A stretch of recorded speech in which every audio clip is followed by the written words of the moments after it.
that vote finance stand part of the schedule? Honourable David Cunliffe. Mr Chairman, so far in this debate, the House has considered the impact of government by focus group, and New Zealanders are sick of it.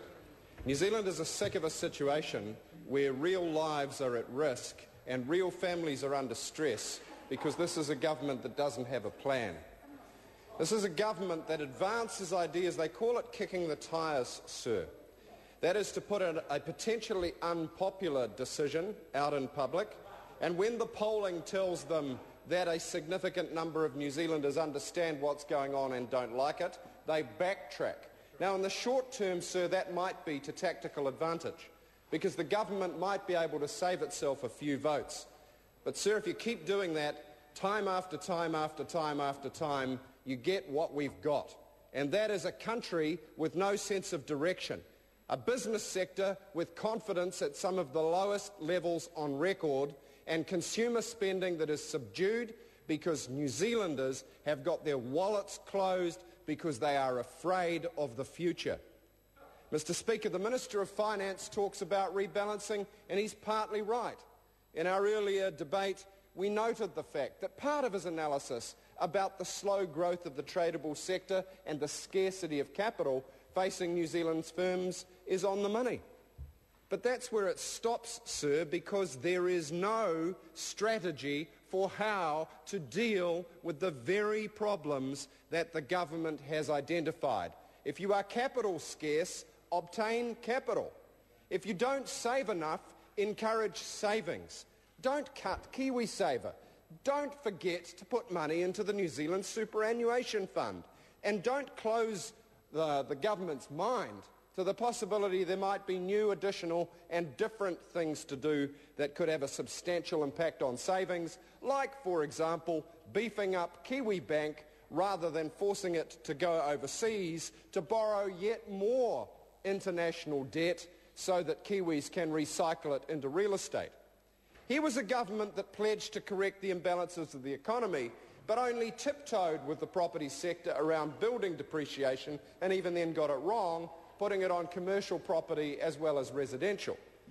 And sir, there remains a significant tax advantage to real estate and a huge avoidance problem, which the Finance and Expenditure Committee in its report to this House has pointed out, $2.5 billion being avoided or evaded using loss-attributing qualifying companies and the misuse of portfolio investment entities.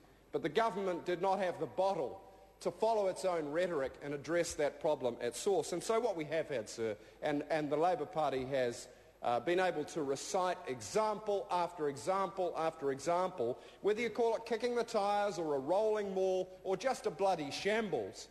We've had example after example, whether it's the cycleway, the job summit, the mining step change, or now the attack on workers' rights with the 90-day fire at will bill. That, sir, is no alternative, no excuse for a strategy. And I want, sir, if I can now, to turn to the contrast with Australia. Because the government said that it wanted to catch up with Australia, and they appointed no less than their former Prime Minister and Governor of the Reserve Bank, the Honourable Don Brash, to attempt to draw together the best threads of National Party thinking.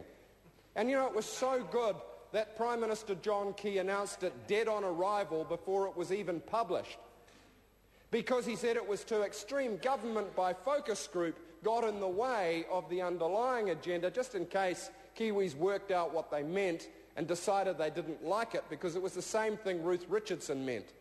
And it was the same thing Jenny Shipley meant. In fact, it's the same thing that Margaret Thatcher meant, and the same thing Ronald Reagan meant. Deregulate and hope and take it off the back of working people, make the rich richer and the poor poorer, and hope it all trickles down. But it's not all their fault, sir.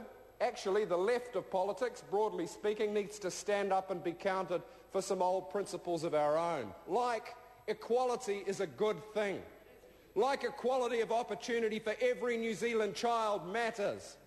And Mr. Speaker, in my electorate of New Lynn, in Kelston, where I was on Friday, I went to the local high school, and I'm ashamed to say that there are children going to school without shoes and without breakfast, who live in caravans, or one family, Mr. Chairman, one family that I was told about. How do you like this for the government's economic strategy? A family of 6 children, mum and dad. Now, Dad was supporting that family, living in a state house with a reasonable labouring job, but his entire company folded in the recession, and they're out of work. They couldn't even afford a state house with Labour's income cap rents. So they had to move in with his brother, and now there are 8 children and 4 adults living in one 3-bedroom home in Kelston. And just down the road there's another family we're trying to help who live in a caravan, and another family of 4 children living in a garage. And I'm ashamed that this is the country we call home. And if that's trickle-down economics, Mr. Speaker, it hasn't trickled down to Kelston. It hasn't trickled down to my constituents. Contrast that to Australia, the country we were supposed to catch up to, but whom there is no plan to do that. Australia invested robustly through the recession. They created jobs. We, under Labor, used to have lower unemployment than Australia, and now it's higher. Jerry Brownlee thinks New Zealand incomes are rising faster than Australia's, Mr. English, and I'm sure you at least know that better. And it'll be interesting tomorrow when he's asked to quantify that in the House in question time, because the truth will out. New Zealand workers have gone backwards, Mr. Speaker, backwards, because New Zealand's government has no plan and the Australian Labor government does. They may not be perfect, but they knew how to grow an economy through recession, not stand on the sidelines, not fiddle and hope, not give up on New Zealanders' future, not boil aspiration down to individual self-interest where the rich and the powerful climb on the backs of the poor and the homeless and the needy, just like they have always done. And it's not funny, Mr. Carter, who owns a dozen companies and squillions of acres of farmland. If Mr. Carter lived in Kelston and his children had no shoes, he wouldn't be laughing. And if his colleague, who's just bought a swag of New Zealand farming systems, was in the chamber right now, I'd be asking him what's so funny about profiteering off a New Zealand company that's been sold for scrap because the government's economic strategy has failed. The government's economic strategy is in tatters, and their PR is in tatters, because all they are doing is governing by focus groups, and New Zealanders want better. They want vision, they want values, they want coherence. Good Lord, they want evidence-based policy. They want policy that'll work, that'll raise living standards, and they want more equality. They want more equality. Mr. Carter, it's really interesting, because I had a business in my office, actually a farmer in my office, who said, you know, it's really funny, we like National, but the Minister of Agriculture is a waste of space. We can't wait for the reshuffle that gets Carter out of that job. And I said, well, his brother's pretty smart. I don't know what happened to the DNA, but I know what you mean. So I wouldn't laugh if I were you, Minister of Agriculture, because it won't be long before Federated Farmers has its way with you. And then the smile will be out the outer side of your face. But back to the people of Kelston. Back to the people of Kelston who are struggling in this so-called recovery because it hasn't hit them. And it hasn't hit the high street businesses whose windows are boarded up, or their shops are vacant, or the taxi drivers that can't get fares, or the workers who are still lost their overtime. And we have not caught up with Australia.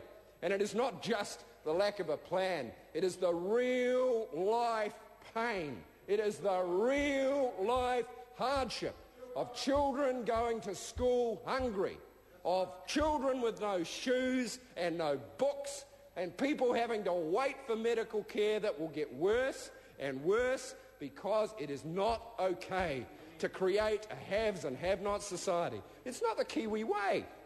Kiwis are decent people, and all right, they don't like to be told what to do.